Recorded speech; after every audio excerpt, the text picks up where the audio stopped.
All right, here's a few news articles while we're waiting for the time for class to start officially. The voting machine companies have begun suing Trump and his, maybe not Trump, but all news agencies and a lot of people that participated in spreading the lies about the voting machines, and now they're suing Q. 8kun owner Jim Watson and his son Ron, who are widely assumed to be the ones posting the Q drops, which have stopped.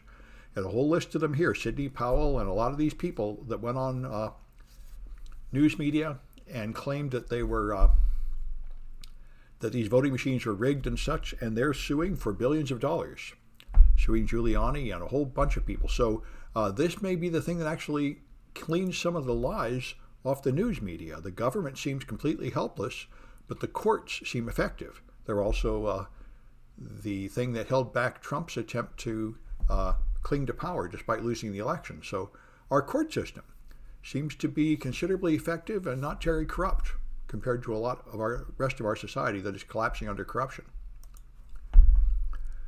So Apple is promising to make an anti-tracking feature, which would greatly limit the ability to target ads. Now, Apple can do that, and Microsoft can do that because they don't make much money from targeting ads. But Google, it's their whole business model is to track ads and track ads everywhere. They bought DoubleClick that invented the primary technology. They built it into all their products. So Google, putting it in Android and also in Chrome, supposedly some kind of anti-tracking feature. It will be interesting to see what comes of this. I would assume that it's a lie. Google has a lot of lies about this. One of the things they've done in the past is claim that they have anonymized the data in Google, which is just a lie. They remove like the first octet from your IP address, which doesn't really hide anything, given all the other cookies they have. And I can't believe they actually want to do anything that means they won't track you. They probably just want to do something so they can pretend they didn't track you. Anyway, we'll see what happens. So GameStop, I used to work in the financial industry, and I learned a lot about stock trading from my dad, and I was just sort of horrified to watch this nonsense. I mean, GameStop deserved to be at about $6, and the experts thought it should fall to about $4, and then a bunch of people on Reddit just started buying it to make it go up, and they said, see, when all of us buy it, it goes up. And I said, yes, but that doesn't mean you make any money. This is what's wrong with cryptocurrency. If you don't have any actual value, you can have a bunch of people buy something and the stock goes up, but it's just a bubble. When you sell, it just collapses again because there's nothing holding it up. And that's what happens. So a bunch of people are buying here at 300 and 400 and thinking they're going to get rich. And of course they're not. It falls down to some very small number and will probably never rise again because it really isn't worth it. And it's just sort of appalling that a bunch of people just throw their money away this way through just complete denial of the truth. It seems to be a pretty popular idea these days to just make up a lie, completely deny the truth, and pretend that you can live on dreams. But not in the financial world. And so Robinhood, which is the one that facilitated this primarily by making a gamified stock trading app so that all kinds of people can trade stocks without having any idea what they're doing, is now being inspected by the government. Now they're discovering the CEO is not licensed. Maybe he doesn't have to be. They're arguing about it. You know, now that a ton of people threw a ton of money at that stock and all lost a pile of money, there's going to be a lot of yelling and blaming and trying to sue people and such. Fox News said, we're proud of our coverage. Well, yeah. I posted a review on my Twitter feed of Apple's privacy labels, that they are not great. Well, I don't know. I think some people are in fact complaining about Apple's privacy moves too. Didn't Reddit want to go against the hedge fund? Well, yes, the Reddit people decided to say that they were some kind of heroic rebellion of small people against large investors, although the amount of money in there showed a lot of other people got involved. This is nothing new. This goes all the way back to like the 50s. The fact is, you can affect a price with a lot of people buying things, and companies do it to each other with various forms of hostile takeovers and market. Yeah, these various forms of market manipulation exist. If a bunch of people will move together, they can move the market. Any one big player can move the market by just buying a lot of stuff so it goes up, or selling a lot of stuff so it goes down. These people just seem to have thrown their money away for nothing. as some kind of stunt because they seem to misunderstand. They seem to think that they can just push it up forever, and you can't. It's exactly what pyramid schemes are, which is what I did. You get a bunch of people to buy into something. While they're all buying in, it goes up, and you think you're rich. But as soon as they start selling, it collapses. And only the first few people that sell get their money. All the rest just lose their money. It is just a sophisticated form of theft, really, but it's probably legal. Yep. Anyway, it does, I think, expose some of the disturbing facts about the stock market to people who didn't know that, if there are people like that around. And I think it also shows something Scott Galloway talks about a lot, which is that the pandemic means that a whole lot of young, immature men have a lot of money and they don't know what to do with it, and they would like to be gambling, but they can't gamble, so they just go on Robinhood and buy stupid things. So there's a lot of stupid money in the stock market right now, invested by people who don't know what they're doing. And this, I think, is clearly an example of that. And here's Dogecoin, the same thing. A bunch of people decided to push Dogecoin up. Dogecoin started as a joke, and now they're trying to push it up to $1. It's up to like 8 cents now. And Elon Musk tweeted they're just pushing it up as a stunt. Investopedia, okay, here are a couple of links. Let's take a look at these.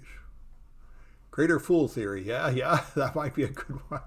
And Dutch Tulip, that was one of the first bubbles, the Dutch Tulip bubble. Something can just be bid up to like 1,000 times what it's worth. And the same thing with Doge stock or Bitcoin. So have something that's not worth anything, but you pump it up to a certain height, and there's a period of time when it looks like you have a lot of money, but if you try to sell it and get your money, you can't get it. Only the first few people that leave can get it.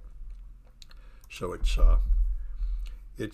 sort of like a prisoner's dilemma kind of thing. It's a nasty game. If you actually want to have money, the best thing you can do is get a job.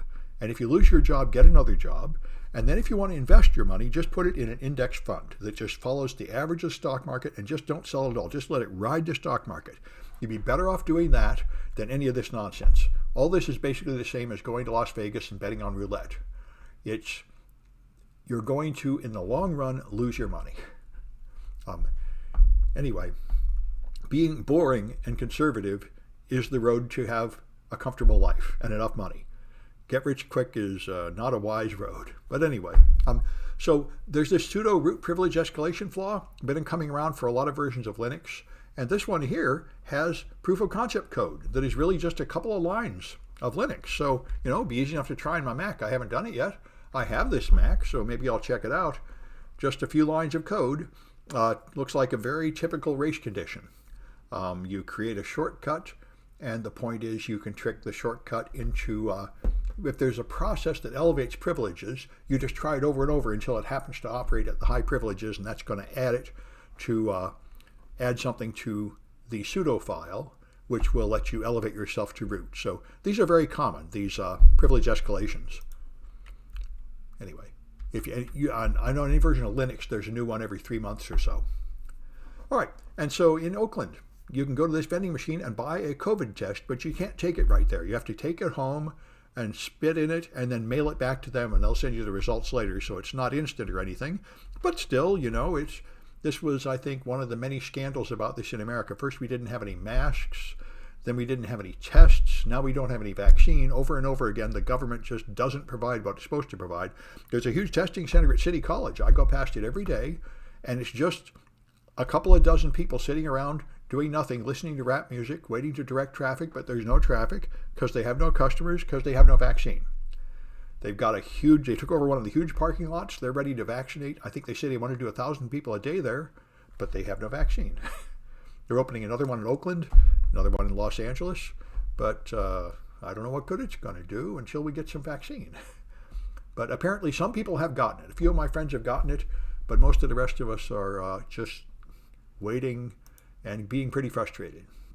Because not only can't you get the vaccine, you can't get any answers. Anyway, so here we are. This is CNIT 125, and I'm going to talk about asset security, and we'll do some cahoots. Hopefully everybody found the Twitch. So far I'm loving Twitch, Zoom gave me a lot of problems in my other classes, although not really so much in this one, but enough that I'm just trying to switch entirely away from it and stick with Twitch, which looks better. All the gamers are using Twitch, and it seems to work pretty well. So let's see how it goes. So here we are in asset security. All right, so we're going to talk about classifying data and ownership and data destruction, the data life cycle. So you have to classify your data. If you're in the military, you've got classifications like secret and top secret. But in the private sector, you have things like internal use only, company proprietary, and so on. These are just labels, but the point is that you have some data that is not very important and you can just throw that on the shelf and in the trash can. But you have a lot of other data that you really have to be somewhat careful with how you handle it. So sensitive compartmented information is the high privilege information in the military. This is the stuff that has to be viewed in a special area and can't be removed from the room, and that's the story. This is really high security military stuff. So clearance is your level that determines your level of trustworthiness, and you hear a lot about it in the news because members of the Trump family and Trump administration clearly didn't deserve clearance, but he forced them to have clearance now, and now they're trying to remove Trump's briefings. The Trump administration was where this stuff was very much tested because he did not pass the standard tests to be trustworthy. But anyway, that's the point. You try to figure out if people can be blackmailed, if they have sexual secrets, drug secrets, and so on. So then you have formal access approval. This means you have been approved by a formal body to see this data, in addition to having the right clearance typically, and then there's need to know. Clearance is a vertical level. How much do we trust you overall? If you are not cleared for top secret, then you can never see any top secret stuff. But even if you are cleared for top secret, you don't get to see all the top secret stuff. You just get to see the stuff for which you have a need to know. All right. And so you can have sensitive information. It now resides on media, like paper or a magnetic disk or something, and therefore it has backups, so you don't want to lose it, and then you have to handle that stuff. You have to figure out who's allowed to use it, what machines it's allowed to go into, where you store it when you're not using it, how long you preserve it, and how you destroy it when you're done with it. Those are all the issues. So this means somebody is responsible for all that.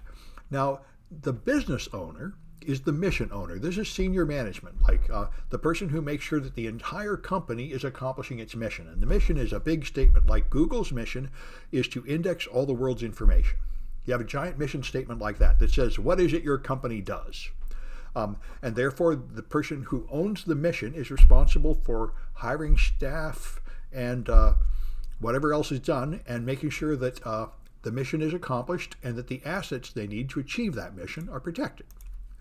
Then you have data owners. These people own some piece of data, and they own it, which means they are responsible for taking care of it. They do not have to do all the work to take care of it. That's typically done by custodians, but they supervise the custodians and make sure that they're doing the right thing. All right. System owners responsible for physical computers, so they're supposed to make sure that that computer is properly secured, properly updated, and all that. And again, they don't have to actually do all that work. They just have to supervise the custodians that do that work and make sure it's all getting done.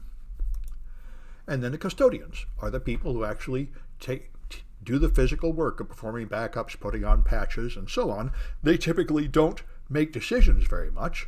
They're following orders that come from above, from the owner, or the security policy.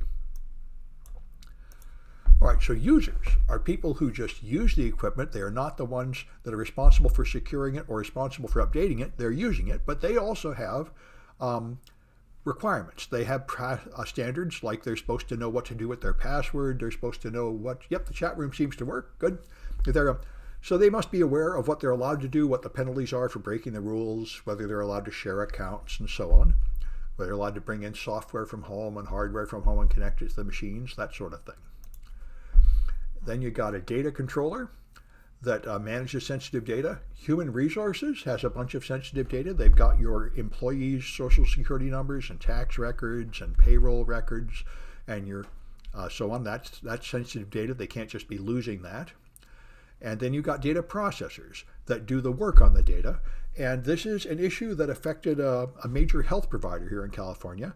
They had a bunch of data to be typed in from paper, so they hired an outsourced data entry company. And then a year or so later, they got an email from somebody in Pakistan saying, I've got your health records and you need to pay me my $10 or I'm going to dump them on the internet. And here's a few samples. And they said, how did our data get in Pakistan? They turned out the California company hired a California data entry company, which then, without telling them, outsourced it to people in Pakistan and then didn't pay them what they were due in Pakistan. So the interesting question is, whose fault is that? And there are a variety of faults, but the point is the health provider that outsourced the stuff is responsible. You can outsource work, but you cannot outsource responsibility. You have to, so if you hand the data to somebody else and they do something terrible, you're responsible. Why did you not monitor them? I hear a voice.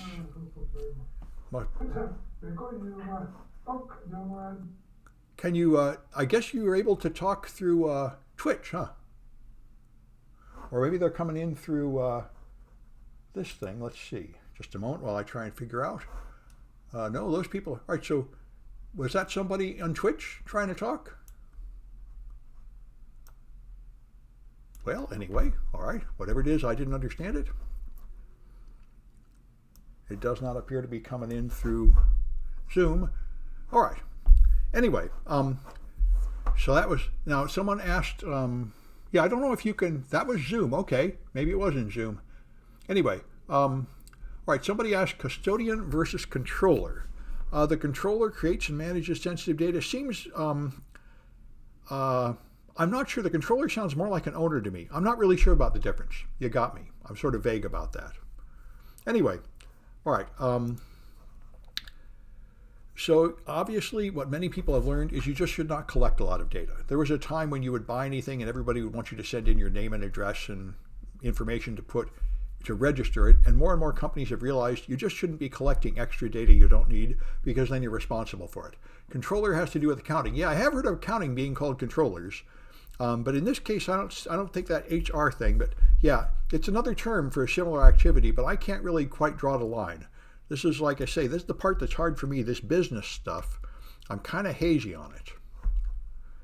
Anyway, I did understand the difference between a custodian and an owner. That took me a long time to get straight. And, all right, I guess it's working. My preview up there is strangely turned strange, but I just won't worry about it as long as the real stream is okay. All right.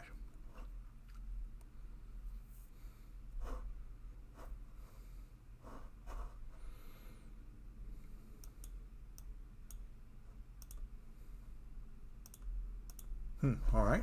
Anyway, that's distracting, but I'll try to ignore it.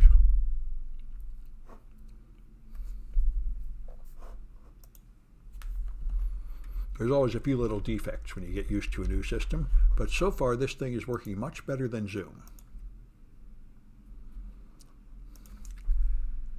So we are at 125, 2A.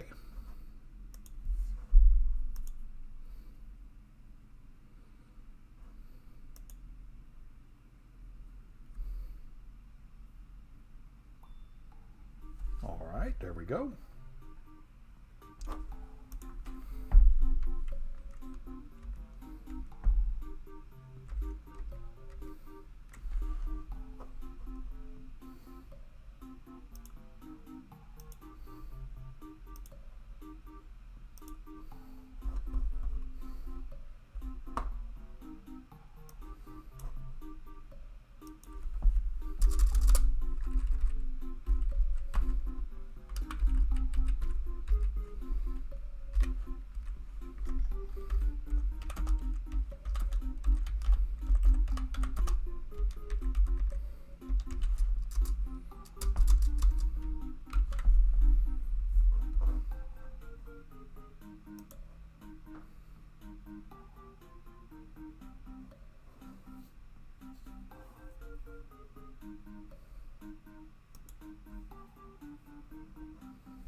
Oh, good. Solve that problem. Good. All right. Well, I can't see how many people I have, so I'll wait a few more seconds. Is there a way we can communicate without getting doxxed? As far as I know, you can only chat here. You could put a fake name when you, like somebody's made a name, it's just numbers. You can put things in the Zoom chat room too if you want to. I'll take a look over there. I do have the Zoom chat room open today, so you can still use that if you want. All right. I'm going to start. Can we talk to you through Zoom? You're talking through something. I don't know what you're using. Anyway, all right. So what kind of data requires need to know in addition to clearance?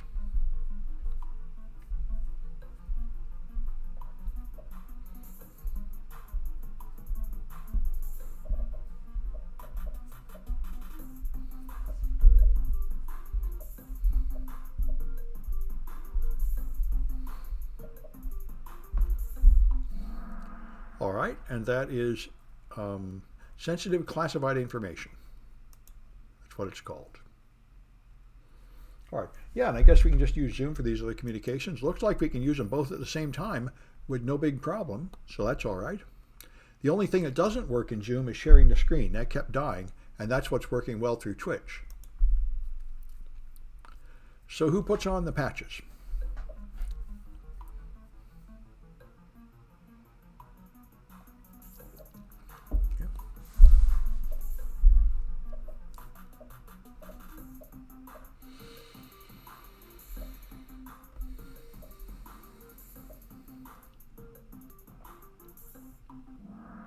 Okay, the custodian.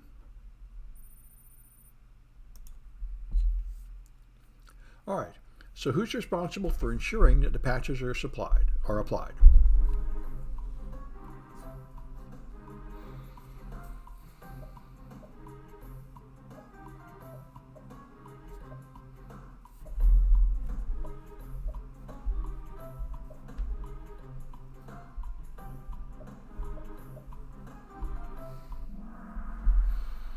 All right. That's the owner is responsible for making sure it happened. You know, I think I like system owner better. Sorry about that. I can't change it now. It's a good thing these are extra credit. I don't think I like that one much. What category do HR people fall into? All right. This is 2A.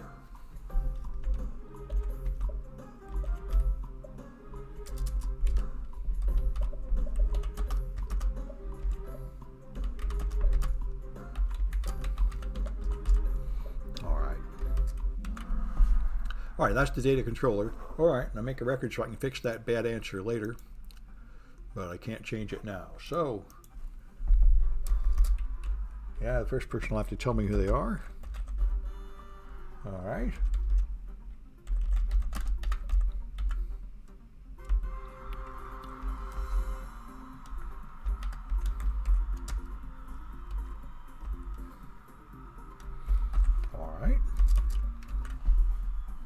All right, somebody, I have one name, Google's name. All right. Anyway, so, I see, I have a VoIP also over here, okay. All right. So far, it's working. It's a little complicated, but it will get smoother with practice, no doubt. So, all right. So memory and remnants. Data remnants is data left over on something after an imperfect attempt to erase it. This happens a lot to magnetic hard drives, but also other things like flash drives and SSDs. So now there are a lot of devices that don't retain information when the power goes off, like RAM and the CPU chip itself and the registers. All those things fade within a few minutes after turning off the machine anyway.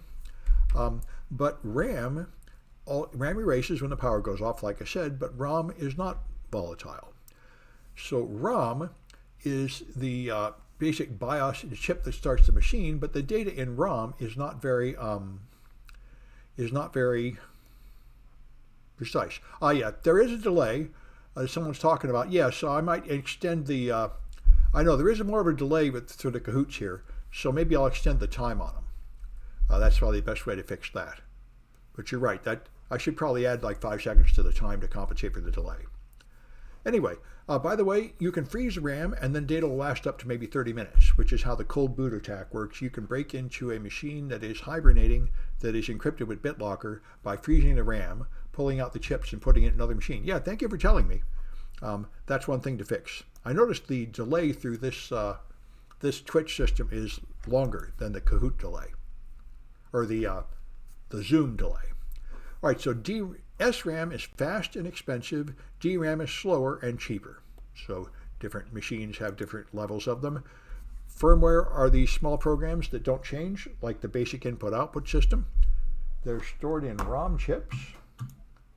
And don't forget, so in principle, if you throw away a computer, someone could get that data, but there's nothing personal in there. It's just settings to start up your floppy and your hard drive, nothing like credit card numbers or passwords or anything.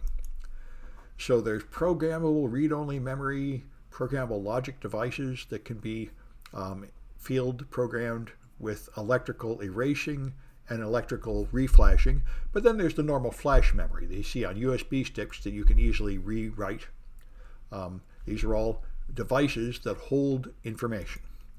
Flash memory is probably the most important and dangerous one because you typically do put personal things on there, Word documents, financial documents, and so on. They're just the modern replacement for floppies, and people lose them like crazy. Solid-state drives are, of course, to replace hard drives by being faster. They're more expensive, but much faster, so they're gradually replacing hard drives. They are harder to erase than hard drives. Both SSDs and hard drives are very difficult to thoroughly erase. However, SSDs generally have less remnant data than hard drives. Magnetic hard drives, the data you put on it remains there until fresh data writes on top of it. The SSDs, the erase process is very slow, so it has a background process called garbage collection that typically erases data when you're done using it, but it's not perfect. How does this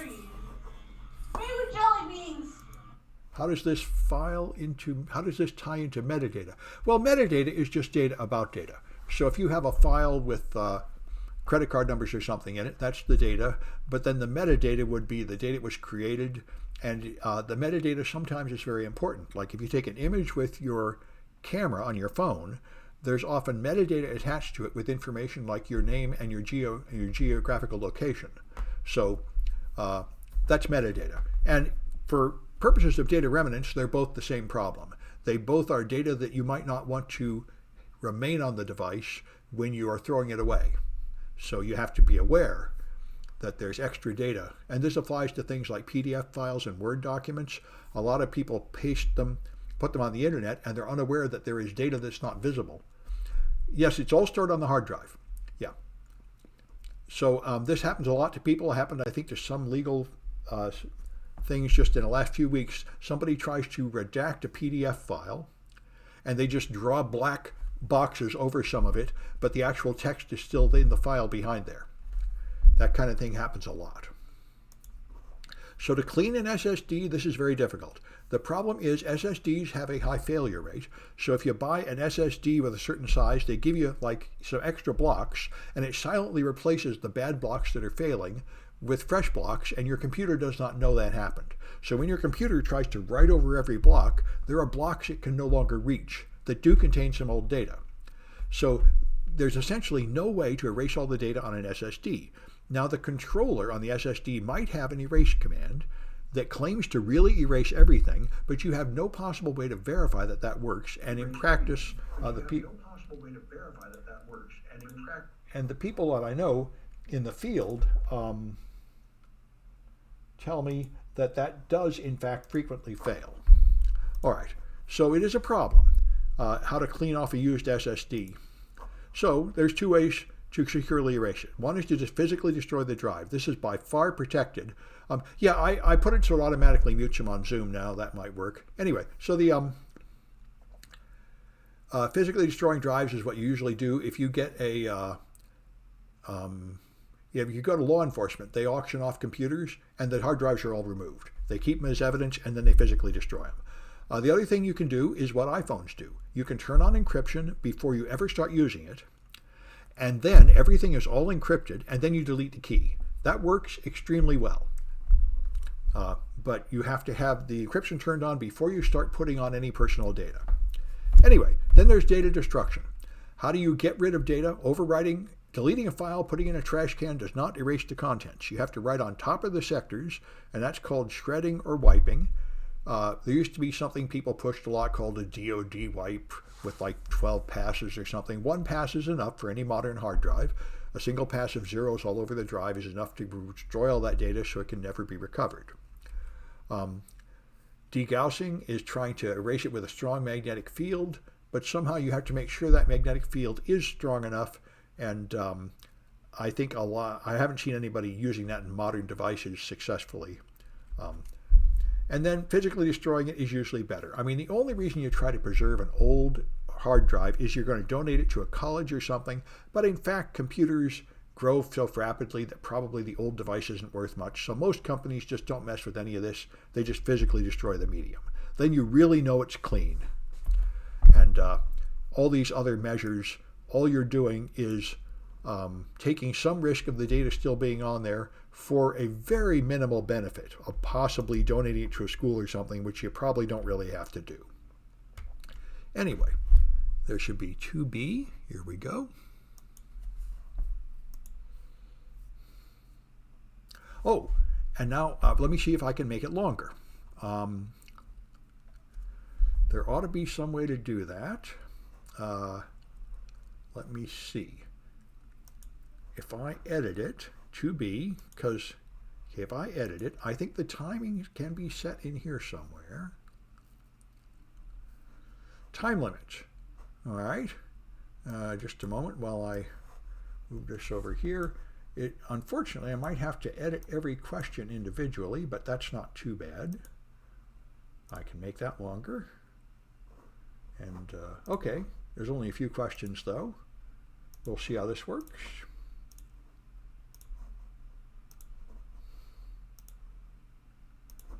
All right. That looks like it worked. Let me say I'm done. All right. And it is 3B. Why do I see? All right. Got an extra copy of it back there. It doesn't matter. Favorites. To be. All right. Let's see if this works.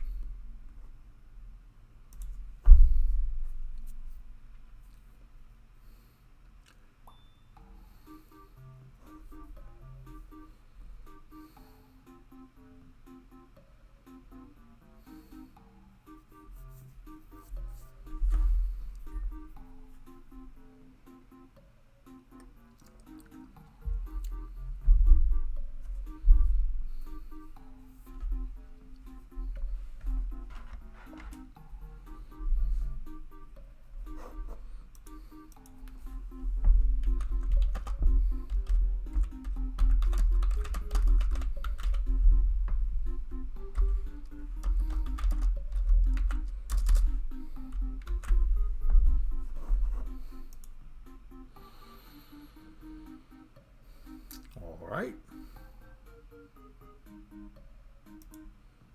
Let's go ahead. Nope, not ready yet. All right. Answer this question. When you're referring to encryption being turned on and then destroying the key, you turn on the encryption. On iPhones, it's on by default. And the key is stored somewhere, and they just erase that block. So maybe I'm not understanding the question.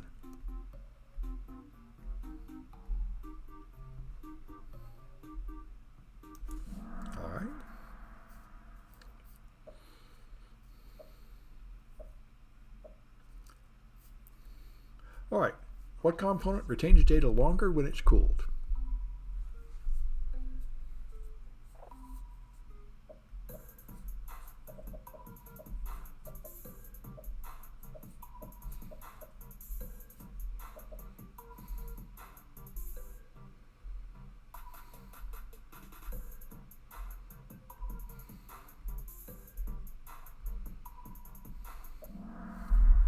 All right. And the RAM. All right. Which device can only be written once?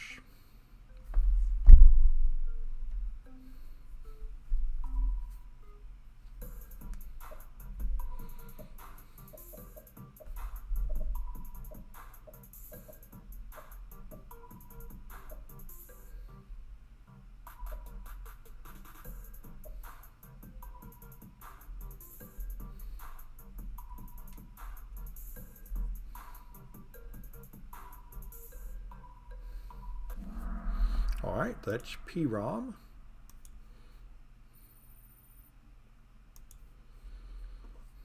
All right, which device has garbage collection?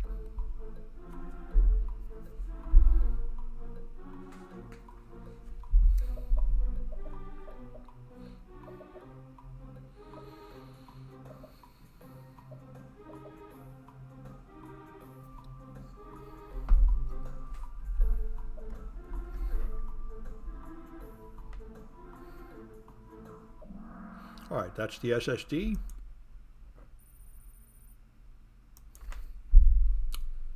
All right, if you're discarding an unencrypted SSD, how do you clean it?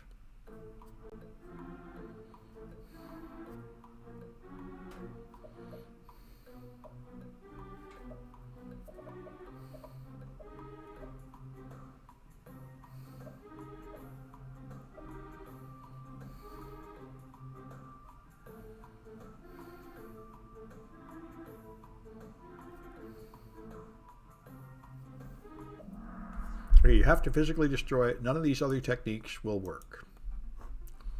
All right. So JM, all right. All right. That might be a real name. That's a real name. All right.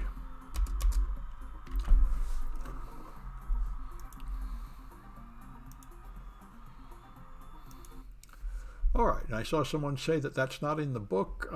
I probably expanded it a bit because I gave some DEF CON talks about that stuff. It's an area of some interest to me. But anyway, someone, good, here's who Leo I is, good, okay, okay.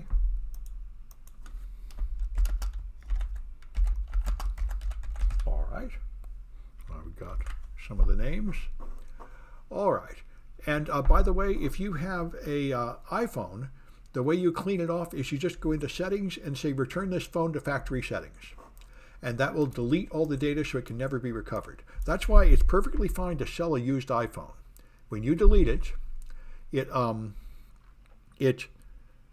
deletes, it's very fast. All it does is delete the key and now you can never get in. So it's really very nice. Good. Anyway, all right, good. I'm glad you folks are at it. And I saw from the comments in the discussion board, a lot of you are really planning on taking the test, which is very good. It's a very important test. And by the way, there were some people who wanted more questions from me. I'm going to tell you, I'm not going to do that, more quiz questions and stuff, because my questions aren't right. What you really need to do is get a real practice exam, like the one I mentioned before from Transgender. Let me just bring it up again, because this is a question that came up in some of the comments, and it's real important.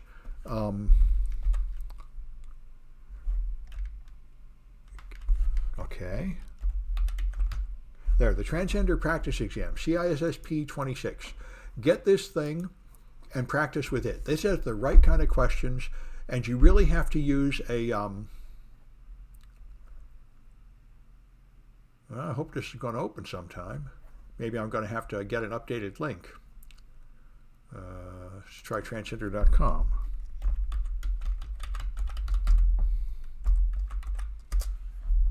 Okay, Google.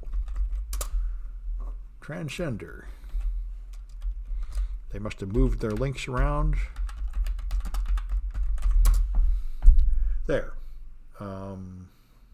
Transgender, Reddit.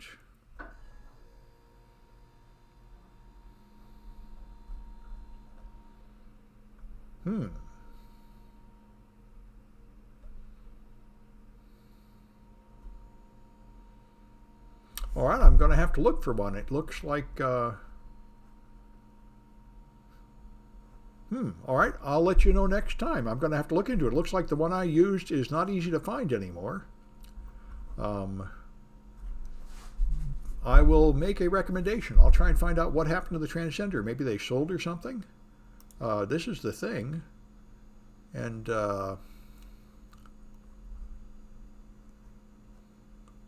Cyberry has it. But they used to sell it from Transgender, and I'm not so sure. I'll look into it. Okay, I'll try it. Anyway, you need to get a real practice exam. My questions test you to see if you read the book. Kaplan IP Training. Yeah, did you find it? Formerly Transgender. Okay, they changed the name. It used to be Kaplan anyway. All right. Let's see if I can. It is Cyber Vista. Okay, that's why they just changed the name or something. Good, thank you. Because this is a very good exam. You really want to get the right exam. It's the most expensive and the best. Security. CISSP.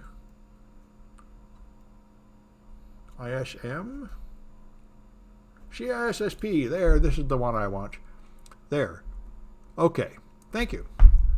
So I will put this somewhere. I think I'll put it on the page. Let me just save this. I can do that right now. Good. So if you think you want more quiz questions from me, you don't. What you want is this product. You want this high-quality practice test because the CISSP exam questions are very strange, and you have to practice on the right ones. So I guess it is now called Cyber Vista. And now it's at the bottom. So there it is. Anyway, good. So I just wanted to mention that before I forgot because the question did come up. Okay, Cyber Vista is the new Kaplan. Okay, it's by far the best practice test. It's the one I used and I highly recommend it. And since the test is going to cost $700, it's worth paying $100 or something for the practice test. If you go through that thing correctly, you will be confident and pass the test easily. That's what I did.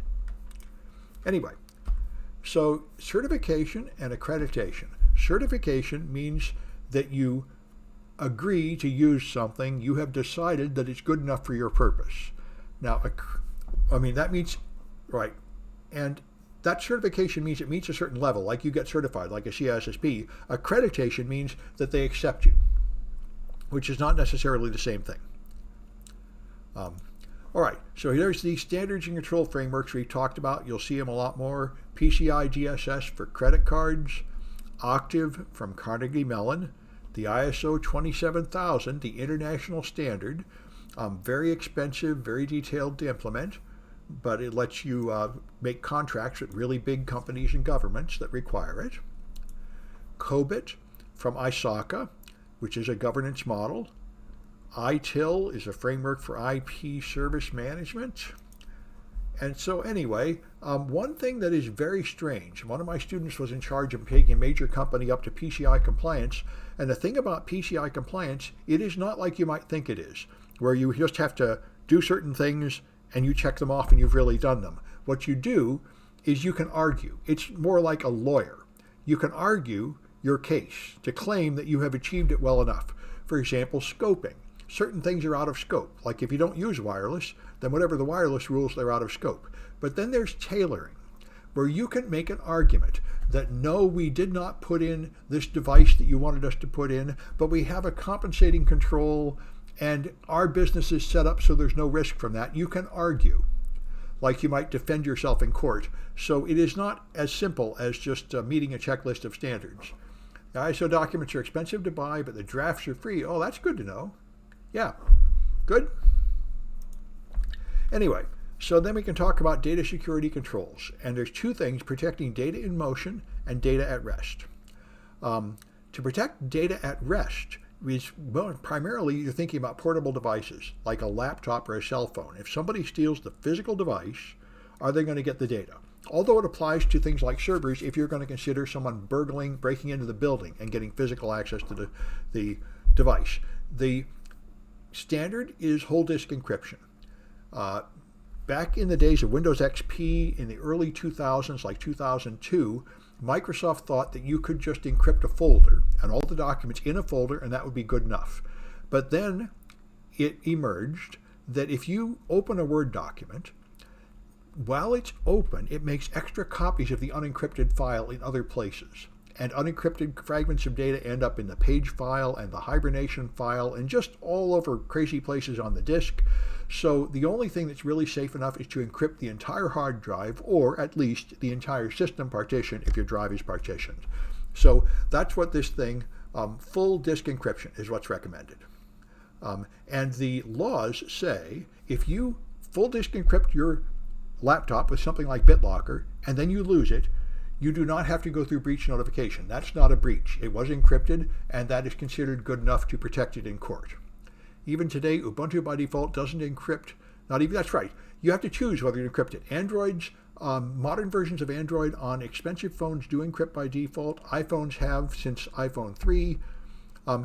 You don't always want the encryption. It slows your machine down, and it makes it very hard to repair it if it breaks. But it's certainly, if you're going to have important data on it, then you should, because people lose their laptops and they get stolen all the time. And that's your only protection for data at rest.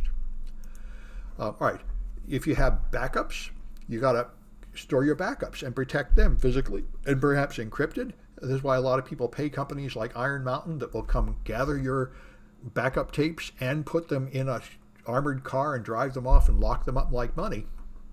A lot of smaller companies do foolish things like just having a lowly paid employee told to like drive this and stick it at your home.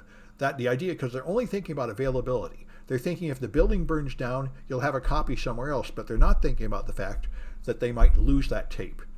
And there have been some data breaches that consisted of somebody stealing a laptop or a hard drive out of somebody's back seat from their car. And because it wasn't encrypted, now they've got a data breach. And for protecting data in motion, this is where you use encryption for things like VPNs, HTTPS, other techniques, so that when the data is being transferred from one device to another, it's protected. All right. So we're down to the last cahoots, which are here, and it is 2C, and I need to edit it to make the time longer. That seemed to work okay last time. So let me do that.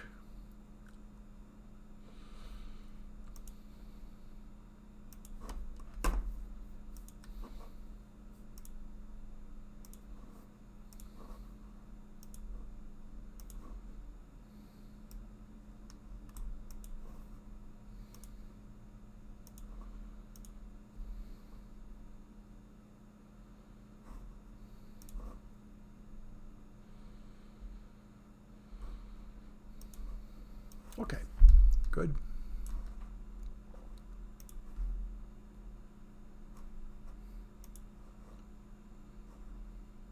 There.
I guess we got all the people that are coming.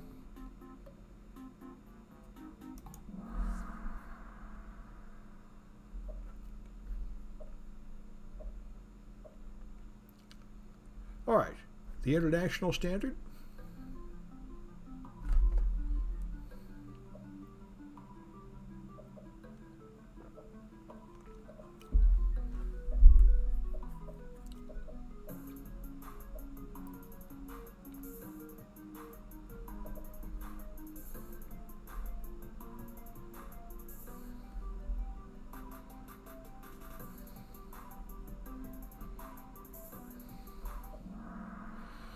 That's ISO 27000. Good.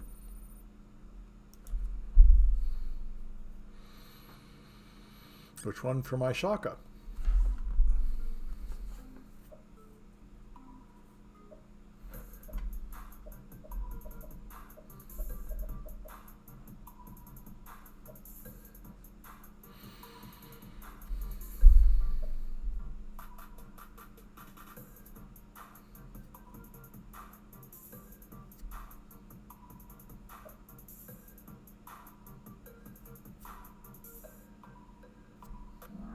That's COBIT.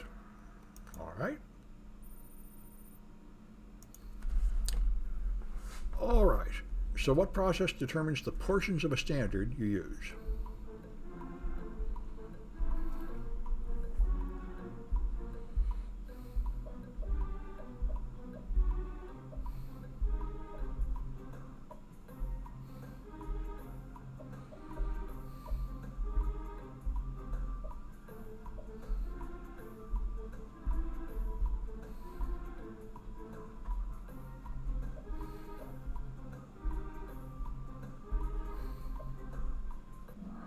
All right, that is scoping. What part of it is in scope? All right, what happens after a breach?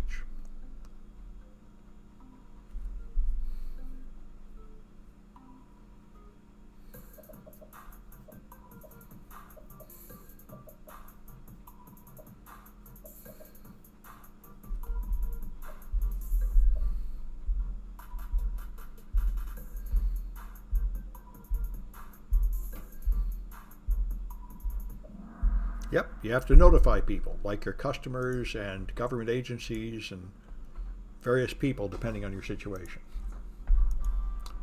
All right, I can guess actually who that is. That might be S2, but that one I don't know. BKK and VoIP. Yeah, a lot of people. VoIP, I know who VoIP is. All right, so we stop that.